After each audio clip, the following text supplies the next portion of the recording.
Bom, olá, turmas do oitavo ano. Bom dia, boa tarde ou boa noite. Depende de quando você for ver esse vídeo, né?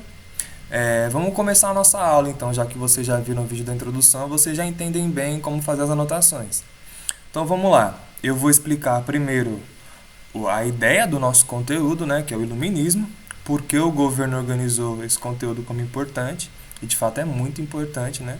Os intelectuais que pensaram colocar esse conteúdo na formação dos estudantes pensaram muito bem. É um ótimo conteúdo, o iluminismo. Então vamos entender o porquê. Por que a gente tem que aprender isso?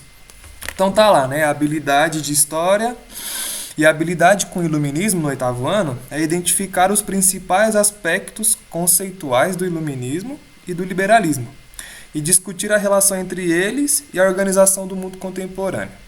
Então a gente vai entender um pouco a formação das ideias na época do iluminismo e como essas ideias criaram o mundo como nós conhecemos hoje. As instituições do governo, as relações entre as pessoas, as ideias que as pessoas têm, os princípios do jurídico e assim vai, os princípios econômicos e assim vai. O iluminismo é tão importante a esse ponto. Ele criou o mundo como nós conhecemos hoje, no capitalismo. Tudo bem? Então essa é a ideia. Vocês têm que entender as ideias daqueles autores do iluminismo e entender como as ideias deles criaram o mundo como ele é hoje. Tudo bem? O mundo ocidental. Vamos lá. O iluminismo ou ilustração. Esse termo, né, eu não vou ler o texto, mas esse termo ele é muito pertinente. Alguns historiadores preferem o termo ilustração. Iluminismo vem de iluminar.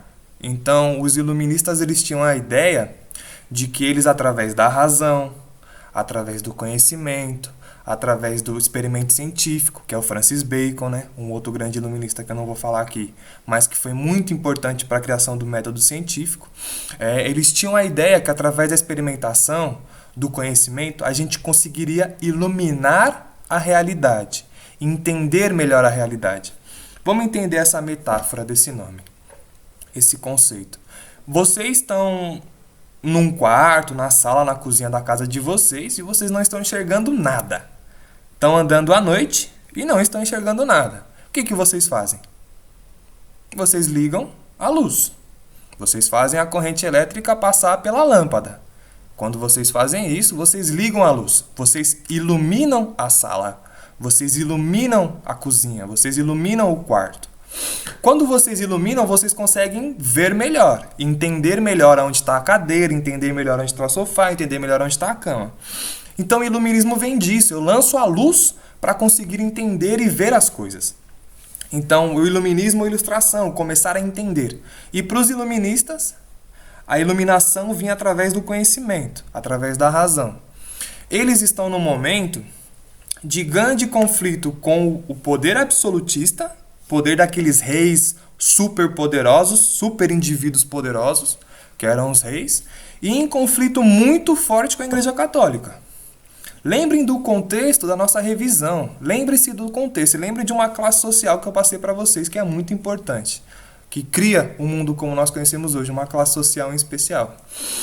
Lembrem-se dela. Então, os iluministas eles tinham essa ideia e eles brigavam com essas ideias de mundo, que era o absolutismo, um super controle do poder por um indivíduo, por uma corte, pela nobreza, e também uma moral e uma tradição religiosa católica, muito conservadora à época, né? Então vamos primeiro para aquele grande parênteses que eu sempre abro. A Igreja Católica hoje não é a mesma daquela época, né? Aqui não tem uma crítica à religiosidade. Aqui tem uma demonstração dos fatos. A Igreja Católica, por um longo período de tempo, foi muito complicada para a humanidade, para o Ocidente europeu. E depois da latino-americana e americana, norte-americana. Então, de fato, a Igreja Católica não foi positiva. Então, os iluministas eles estavam brigando em duas frentes. Contra o superpoder dos absolutistas, e vocês vão entender como eles propõem isso. Vocês vão entender cada autor, que eles realmente travam nesse conflito, e também brigavam com a Igreja Católica, tudo bem? Por outro lado, naquele momento, né, o iluminismo ele é entre o século 17 e 18, 1601 para frente, e termina em 1800. É até ali que é considerado o iluminismo. Inclusive o último grande iluminista é um alemão chamado Hegel. Muito importante para a humanidade também. Eles tinham, mesmo tendo conflito com os reis e mesmo tendo conflito com a Igreja Católica, dois poderosos da época, um excelente otimismo. Os iluministas acreditavam que quanto mais conhecimento, quanto mais razão a humanidade acumulasse, menos ignorante ela seria e melhor seria a vida. Era isso que os iluministas acreditavam e por isso eram otimistas. Quanto mais conhecimento as pessoas comuns tivessem, quanto menos ignorante em relação à realidade elas fossem, mais a humanidade iria avançar, progredir. Eles tinham uma ideia muito forte de progresso humano, melhora das condições de vida humana. Então eles eram otimistas e acreditavam no progresso. Por outro lado, mesmo sendo muito científicos, todos, absolutamente todos, até mesmo o mais radical deles, que era o Rousseau, acreditavam em Deus. Todos tinham um ato de fé religioso. Reparem que eles criticavam a Igreja Católica, mas não deixavam de ter religião. Eles efetivamente acreditavam em Deus. Eles acreditavam em Deus. Eles acreditavam que Deus era um grande relojoeiro. Um relojoeiro é um cara que monta as peças certinhas para que as coisas aconteçam dentro do relógio. Isso é um relojoeiro. Ele monta as peças certinhas para o funcionamento do universo. Então, para os iluministas, Deus era um grande relojoeiro. Aquele que coloca em funcionamento o universo, a vida humana, a natureza. Então, vocês vão ler o texto e vão entender um pouquinho melhor. Vamos avançar um pouquinho que já está dando uns 7 minutos de vídeo. Os grandes pensadores que criaram o nosso mundo, os mais considerados, né? Aqui no 8º ano. Se fosse no ensino médio, tinha que ter outra profundidade. Mas aqui no 8º ano, cabe falar alguns poucos nomes. Primeiro grande, o mais antigo, John Locke, o inglês. John Locke, ele é considerado o pai do liberalismo político. John Locke, ele tinha a ideia dos direitos inativos, os direitos de natureza do ser humano, os direitos com o qual todo ser humano nasce. E por serem seres humanos iguais, todos têm os mesmos direitos. Então vamos lá. Os 3 principais direitos de John Locke, isso é muito importante. Parem o vídeo depois que eu terminar de explicar e anotem o texto sobre John Locke. Tá no formulário aí como eu organizei para vocês. Pausem o vídeo e vão anotar assim que eu terminar de explicar John Locke. Bom, ele acreditava que todo ser humano tinha o direito à vida. Todos nasciam e, portanto, todos tinham direito à vida. Portanto, nenhum ser humano tem o direito de tirar a vida do outro. Se todos têm o direito à vida, né? Aí ele também era um religioso, Deus criou a vida e tal. Se todo ser humano tem o direito à vida, ninguém pode tirar a vida do outro. Segundo princípio, se todo ser humano tem o direito à vida, todo ser humano tem o direito à liberdade. A possibilidade de fazer escolha de acordo com os seus desejos, né? Todo ser humano tem o direito à liberdade. E por último, uma das coisas mais importantes para a burguesia, reparem que de novo essa classe social aparece aqui nas nossas aulas, né? Que cria um mundo como ele é hoje. O direito à propriedade. Então, para John Locke, o ser humano nascia com 3 grandes direitos. Desde quando nascesse, hein? Nascia com 3 grandes direitos. O direito à vida, o direito à liberdade e o direito à propriedade. Todo ser humano poderia, se pudesse, se quisesse, ter a sua própria propriedade sobre suas coisas. Uma casa, um telefone, né? Ele não falou telefone na época, né? Ele tinha direito ao seu cavalo e assim vai. Tudo bem? Outro grande conceito de John Locke é que se um governante, né, um absolutista, um rei, ou qualquer outro governante depois disso, na época republicana, que é a que nós vivemos, fosse tirano, o povo tinha o direito do tiranicídio. À época, os conflitos sociais eram muito fortes. Então, à época, o tiranicídio significava você assassinar o rei, se ele não estivesse governando para o povo. Se ele estivesse governando para si próprio, se ele fosse um tirano. Então ele criou o conceito de tiranicídio, que é você derrubar, e no caso da época, assassinar, um rei que não governasse para o povo, um político que não governasse para o povo. Você tinha o direito de assassiná-lo. Hoje em dia isso segue forte, mas não mais como assassinato. Se um governante não estiver governando para o povo, ele pode ser deposto. Isso acontece em vários países do mundo hoje. A ideia do John Locke continua viva até nisso. Pausem o vídeo e vão anotar o texto de John Locke. Tudo bem? Voltaram. Agora vamos para Voltaire. Voltaire é conhecido pelas suas lutas em favor da liberdade de expressão. Aqui, o Voltaire está brigando com dois grandes poderosos da época, ao mesmo tempo, que é o absolutismo da França e a Igreja Católica. Então, todo ser humano tem a liberdade de se expressar como quer. Como quer. Então, eu acredito nisso e não acredito naquilo. Eu tenho esse direito. Eu quero me expressar assim e não quero me expressar assado. Eu tenho esse direito. Então, o livro mais importante do Voltaire é esse que eu tenho aqui, que eu ainda não terminei de ler, que é o Tratado da Tolerância. É o mais conhecido do Voltaire, esse aqui. Ainda não terminei de ler. Mas é muito interessante, porque ele fala que, por sermos iguais, cada um tem o direito de se expressar. O que não quer dizer que sempre se expressando a gente está certo, né? Não vamos se confundir aí com as coisas. A gente tem o direito de se expressar, mesmo estando errado, né? Ninguém podia perseguir você por se expressar de determinada forma. Por isso que o nome do livro dele é Tratado à Tolerância. A gente tem que tolerar as diferentes formas de se expressar na vida.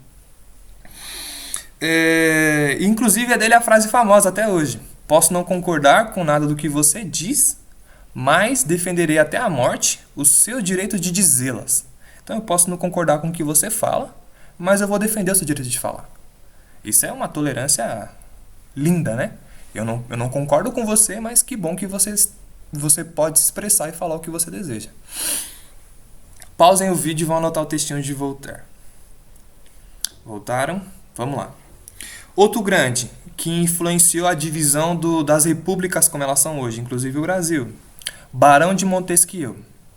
O Barão de Montesquieu, ele influenciou a divisão dos poderes. Montesquieu tinha uma ideia de que um indivíduo não podia concentrar poder. Nenhum indivíduo pode concentrar muito poder. Todos os indivíduos têm uma propensão ao autoritarismo se não forem controlados. Isso dizia Montesquieu. Graças a ele, um outro autor americano criou a divisão do poder da república em 3: executivo, legislativo e judiciário. Ninguém do executivo, um presidente da república, um governador, um prefeito, ele poderia ter muito poder. Os outros poderes deveriam controlar o poder que ele tem, que é o poder legislativo e o poder judiciário. Porém, o legislativo também não pode fazer leis como quer. Tem o controle também do executivo, as influências do executivo, e também o controle do judiciário. Né? Os vereadores, os deputados estaduais e federais não podem fazer o que quer. Ele é controlado pelos outros poderes. O poder judiciário também não pode fazer o que quer, que é os juízes. Juízes, promotores, Supremo Tribunal de Justiça, Supremo Tribunal Eleitoral, Supremo Tribunal Federal, assim vai. Todos têm que ser controlados pelos seus outros, né? Pelos outros dois poderes. Então, o executivo é controlado pelos outros dois, o judiciário é controlado pelos outros dois, também, como contraposição, e o legislativo é controlado pelos outros dois. Reparem que o Brasil, como ele é hoje, é influenciado pelo Montesquieu. A liberdade de expressão que a gente pode, né? Inclusive isso já foi suprimido durante a ditadura militar, mas a liberdade de expressão ela é uma conquista a partir de Voltaire. O direito à vida, o princípio da igualdade, a gente poder ter as nossas coisas no nosso nome, vem do Locke. Reparem que só esses 3 autores já dá para perceber um pouquinho o mundo como ele é hoje. Eu estou sendo rápido na explicação, pessoal, porque é um vídeo, tudo bem? Vocês podem assistir o vídeo quantas vezes vocês quiserem, então vocês podem pausar e voltar. Eu sei que está rápido, né? Eu sei que pode estar um pouquinho difícil, mas é porque é um vídeo e eu tenho que ser curto. Então, esses 3 autores já demonstram um pouco. Mas pra mim, o que eu mais gosto é o próximo. Então, pausem o vídeo e vou acompanhar o textinho de Montesquieu. Mas o próximo... Voltaram, né? Mas o próximo é o que eu mais gosto. Rousseau. Jean-Jacques Rousseau. Esse livro dele eu li, gostei bastante. A Origem da Desigualdade entre os Homens. É um livro bom, curtinho, de linguagem simples, né? Eu indico os alunos a sempre estudarem mais do que eles já estão estudando. Seria interessante que quem quisesse comprasse esse livro, que não deve ser mais que R$25.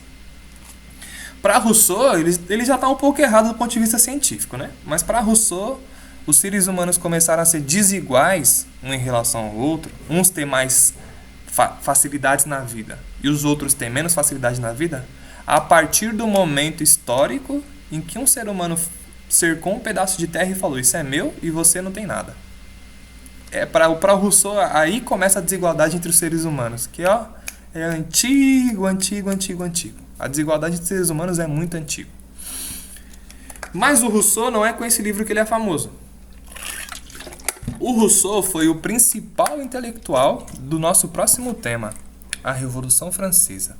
Mas ele foi o principal intelectual, o principal influente, né? Porque ele não estava mais vivo quando a Revolução Francesa aconteceu, a partir desse livrinho aqui, ó, bem gostosinho. O Contrato Social. Esse livro do Rousseau, ele influenciou a concepção dos jacobinos durante a Revolução Francesa. Professor, fala o que ele falou de importante e esquece os nomes um pouquinho. Os nomes são importantes, mas de fato as ideias que ele colocou em movimento são mais importantes ainda. Para o Rousseau, não existia ninguém superior ao outro. Para Rousseau, um rei não era superior, né? O conflito dele na época, só porque era rei, porque tinha sangue nobre. Não, todos os seres humanos são iguais, independente da posição social, independente de ser um rei ou um camponês, ou um plebeu. Todos são iguais. E a Revolução Francesa, inclusive, foi além, né? Foi influenciada pelo Locke. A Revolução Francesa cortou a cabeça dos reis, a cabeça dos nobres. Quando cortou a cabeça, viu que eles sangravam como qualquer outra pessoa. Viu que eles morriam como qualquer outra pessoa. Viam que os reis não eram super poderosos, não eram super indivíduos, não eram sangue abençoado ou nobre. Não. Os reis são pessoas iguais a qualquer outras. Portanto, os reis não têm que ter mais privilégios do que o povo comum.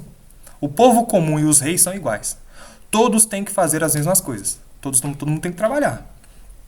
Todo mundo tem que respeitar as leis. Ninguém está acima das leis, do nosso contrato social. Essa é a ideia do Rousseau. E ele criou o princípio concreto da igualdade da república, que é o que nós vivemos hoje. É o Rousseau, o intelectual mais importante do iluminismo, na minha opinião. Vamos para o último. Pausem o vídeo e copiem o trechinho sobre Rousseau. São 2 trechinhos. Voltaram. Por último, liberalismo econômico. O grande nome do liberalismo econômico é Adam Smith, um inglês. Esse livro aqui é estudado em economia até hoje, nos cursos de economia. Chama A Riqueza das Nações. O Smith, ele, nesse livro aqui, ele quer demonstrar... O Smith era um filósofo, hein? Não era um economista. Ele é o pai do liberalismo econômico, mas ele não era um economista, ele era um filósofo. O Smith, ele demonstra que toda nação é mais rica quanto mais o trabalho for especializado.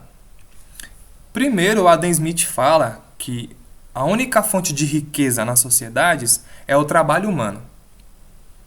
A única fonte de riqueza é o trabalho humano. A fonte de riqueza, como diziam os economistas antes dele, não era a terra. A terra por si só não gera riqueza. A terra sozinha não planta para a gente conseguir comer. A terra sozinha não dá o minério de ferro para nós no nosso colo. Nós, seres humanos, temos que ir na terra e plantar para conseguir ter comida. Nós, seres humanos, temos que ir na terra para tirar o minério de ferro. Para fazer carro, para fazer notebook, para fazer celular, para fazer várias coisas. Então, nós, seres humanos, é que fazemos as coisas. O trabalho humano é a fonte da riqueza das nações. Mas mais do que o trabalho humano especializado, que é um ser humano fazer uma coisa só, então um ser humano vai passar a vida inteira como eletricista. O outro ser humano vai passar a vida inteira como professor de história. Um outro ser humano vai passar a vida inteira como cozinheiro. Um outro ser humano vai passar a vida inteira como médica. Um outro ser humano vai passar a vida inteira como enfermeiro. Um outro ser humano vai passar a vida inteira como engenheira. Quanto mais especializado for o trabalho, maior a riqueza das nações. É isso que Adam Smith fala. Adam Smith também, que é o que está no texto, ele era a favor do livre comércio entre as nações. Então, para Adam Smith, todas as nações tinham que fazer comércio de uma forma livre, sem impostos, sem restrições. Então, por isso que ele é, até hoje, muito influente. Os liberais econômicos hoje em dia, que existem nos jornais, nas novelas, nos filmes, os liberais econômicos que existem até hoje são influenciados por Adam Smith. Tudo bem, pessoal? Vamos ficar nesse videozinho até 20 minutos e pouquinho. E eu tô parando por aqui. Qualquer dúvida, me perguntem. Mas se ficou muito rápido, voltem e assistam de novo o vídeo. Lembrem-se que essas aulas, em cada tema a gente usa mais ou menos 4 aulas. Então, vocês têm aí 2 horas para se dedicar à matéria de história. Copiar e assistir às aulas. Semana que vem eu vou vir com exercícios e conteúdo novo. Tudo bem? Então, por agora é só. Me mandem os textos copiados com a matéria no caderno, né? Me mandem o caderno com o texto copiado ou no Classroom da turma ou no meu WhatsApp. Tudo bem? É isso, pessoal. Bom dia, fiquem em casa. Quarentena piorou, então se cuidem, né? Vamos se cuidar. E é isso. Bom dia, boa tarde ou boa noite.